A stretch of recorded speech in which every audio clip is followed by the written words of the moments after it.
बिहार के रामगढ़ चुनाव एक अलग प्रक्रिया से हो गया। एक तरफ कहीं ना कहीं बसपा मजबूत स्थिति में दिखाई दी, लेकिन वहीं पर कहीं ना कहीं बीजेपी भी अपनी खेल करती हुई नजर आई।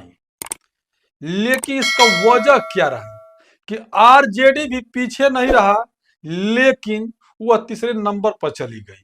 वजह क्या रहा, इसके बारे में बताऊंगा, आप लोगों को एक एक करके बताऊंगा।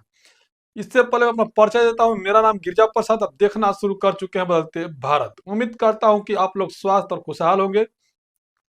ले,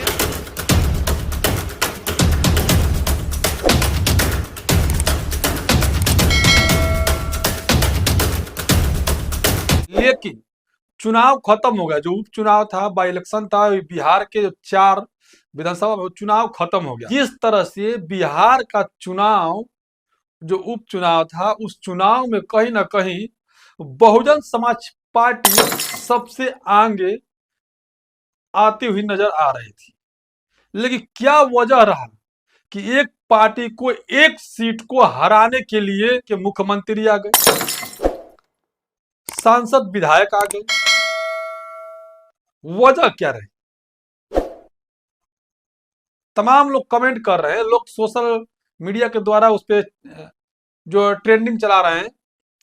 उनका कहना यह है कि जिस तरह से बिहार के रामगढ़ विधानसभा वोट सीट हो गया, कारण क्या था कि बहुजन समाज पार्टी के पूर्व विधायक उम्मीदवार जो जीते हुए प्रत्याशी हार चुके थे, अंबिका सिंह यादव के भतीजे सतीश उर्फ पिंटू यादव, बहुजन समाज पार्टी के सिंबल पर चुनाव लड़ रहे थे। वहीं पर भारतीय जनता पार्टी से अशोक कुमार सिंह चुनाव लड़ रहे थे। आरजेडी से अजीत सिंह चुनाव लड़ रहे थे। अजीत सिंह वो अजीत सिंह है जिनके पिताजी भी रामगढ़ विधानसभा से विधायक रहे, सांसद रहे और मंत्री रहे। आज भी आरजेडी में मौजूद है, प्रदेश अध्यक्ष के लेवल पे। उनके बड़े भाई सुधाकर सिंह जो विधायक रहे और आज सांसद है, जो कि उन्हीं के सीट पर चुनाव बाई इलेक्शन की जा रही थी। 13 नवंबर को चुनाव खत्म हो गया, लेकिन भाजपा को हराने के लिए क्या क्या नहीं लोगों ने हथकंडा अपनाया। ये विशेषज्ञों का मानना है इस बात को कि एक बहुजन समाज पार्टी का एक कैंडिडेट अंबिका सिंह यादव के भतीजे सतीश उर्फ पिंटू यादव को हराने के लिए मुख्यमंत्री को उतरना पड़ता है, उप मुख्यमंत्री को उतरना पड़ता है, दूसरे राज्य से मंत्रियों को लाकर उतारना पड़ता है। ये सोचने वाली बात है। सभी की जो एक तरफा वोटिंग हो रहा था बीएसपी की तरफ, एक तरफा लोग जिता रहे थे बीएसपी को। आखिर क्या वजह हो गई कि इन लोगों को उतारना पड़ा हराने के लिए? तो क्या इन लोगों को आने से बसपा पे इफेक्ट पड़ेगा? तो आज बातें आप लोगों को रख रहा हूं मैं एक एक करके। बिहार के मुख्यमंत्री नीतीश कुमार भी आ जाते हैं एक बसपा का मात्र एक कैंडिडेट को हराने के लिए, इसीलिए हॉट सीट बनता है। उप मुख्यमंत्री सम्राट चौधरी आ जाते हैं बसपा के एक उम्मीदवार जो है पिंटू यादव को हराने के लिए, इसलिए हॉट सीट बन जाता है।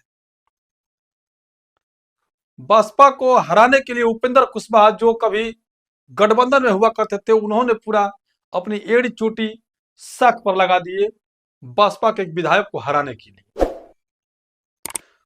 मनोज तिवारी सांसद है दिल्ली से, वो भी आ गए बसपा के एक टिकट को, मतलब एक बसपा के कैंडिडेट को हराने के लिए। सोचिएगा, ओम प्रकाश राजभर भारतीय जनता पार्टी सुहेल समाज पार्टी से हैं, वो उत्तर प्रदेश में मंत्री रहे हैं, लेकिन वो अभी बहुजन समाज पार्टी के जो मिशन मूवमेंट के लोग कहते हैं कि मिशन मूवमेंट के हैं ओम प्रकाश राजभर, वो भी बसपा को कैंडिडेट को हराने के लिए आ गए। आरजेडी के जो उप मुख्यमंत्री है तेजस्वी यादव आ गए। जगदानंद स्वयं थे, सुधाकर सिंह थे, प्लस और सब उनके सांसद विधायक आए थे। तो क्या अगर यदि बीएसपी चुनाव जीत जाती है तो उपेंद्र कुशवाहा के पीछे क्या राज होगी, नीतीश कुमार के पीछे क्या राज होगा, फिर सम्राट चौधरी के पास क्या राज होगा, जो कि पूरी टीम लगा के रखा हुआ था बीएसपी कैंडिडेट को हराने के लिए। आखिर क्यों? तो उपेंद्र कुशवाहा को इसलिए बीजेपी ने लगाया था कि बसपा का जो वोट था मौर्य समाज का, उसको काटा जाए और किसी तरह से बीजेपी को जिताया जाए। लास्ट में देखने को मिला कुछ लोगों ने सोशल मीडिया के जरिए चलाना शुरू कर दिया कि आरजेडी के कैंडिडेट या फिर आरजेडी के जितने समर्थक थे, खास करके अपर कास्ट के लोग, वह बीजेपी में शिफ्ट हो गए। सोशल मीडिया पर चलने लगा। अगर यदि बीजेपी में शिफ्ट हो गए आरजेडी के जितने अपर कास्ट के लोग हैं, तो आरजेडी तो ऐसे चली गई तीसरे नंबर पे। लेकिन क्या जो रामगढ़ का साख लगा हुआ था दाव पर, तो एक तरफ से तो रामगढ़ की धरती से यादव हारा, जो ओबीसी समाज से। अगर ऐसा हुआ तो बिहार में जो उप मुख्यमंत्री तेजस्वी यादव है, वो भी हार गए। क्योंकि जो चाल बीजेपी ने गेम खेला, जो चाल चला, उस चाल में सभी तरफ से सभी लोग फंस गए। ये अपर कास्ट के लोगों ने अच्छा खासा जाल बिछा के रखा है रामगढ़ की धरती पर, और उस जाल से कैसे निकल पाएगा यादव समाज, कैसे निकल पाएगा वो जो बहुजन समाज पार्टी के कार्यकर्ता है, कैसे निकल पाएगा बहुजन समाज पार्टी के वोटर, या फिर यहाँ के किला टूटेगा कभी? तो बीजेपी ने उधर सम्राट चौधरी को लगाया कि मौर्य समाज के जितना वोट है सब खींच के लाओ, जो आरजेडी में जा रहा है, जो बीएसपी में जा रहा है, उसको लेके आओ। उपेंद्र कुशवाहा सामने से आकर गली गली घूमकर वोट मांगे। सोचिए एक गरमाई नेता को गली गली जाना कितना शोभा देता होगा। बीजेपी ने उनकी कहूं तो ऐसी की तैसी करके रखे। अगर यदि बीजेपी चुनाव हार जाती है तो उपेंद्र कुशवाहा का क्या हाल होगा, सम्राट चौधरी क्या हाल होगा, ये आने वाला समय बताएगा। ओम प्रकाश राजभर को क्या होगा यदि बीएसपी चुनाव जीत जाती है तो, क्योंकि उत्तर प्रदेश से लाया गया था उनको बीजेपी को जिताने के लिए। खासकर बता दूं, बीजेपी के जिताने के लिए नहीं, अपर कास्ट को जिताने के लिए लाया गया था। तो यही उपेंद्र कुशवाहा है। केराकड़ से चुनाव जब लड़ते हैं, तो जब केराकड़ से चुनाव लड़ते हैं तो वहां पर किसी न किसी तरीके से पवन सिंह को खड़ा करा के पवन सिंह को जिताने की कोशिश की जाती है और उपेंद्र कुशवाहा को हरा दिया जाता है। आखिर उस वक्त उपेंद्र कुशवाहा के सामने क्यों नहीं उत्तर प्रदेश से लाया गया, मुख्यमंत्री क्यों नहीं आए, मनोज तिवारी क्यों नहीं गए, सम्राट चौधरी क्यों नहीं गए प्रचार करने के लिए?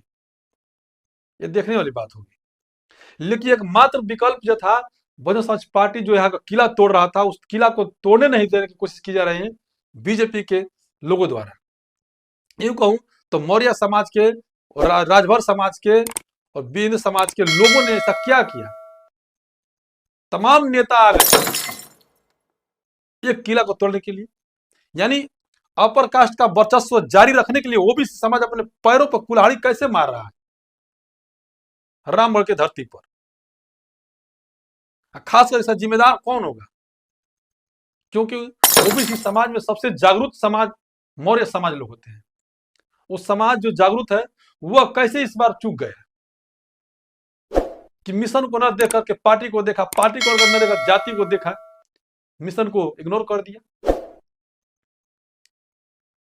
जब आरक्षण की बात आती है तो शेड्यूल कास्ट के लोग लड़ाई लड़ते हैं, रोस्टर की बात आती है तो शेड्यूल कास्ट के लड़ाई लोग लड़ते हैं।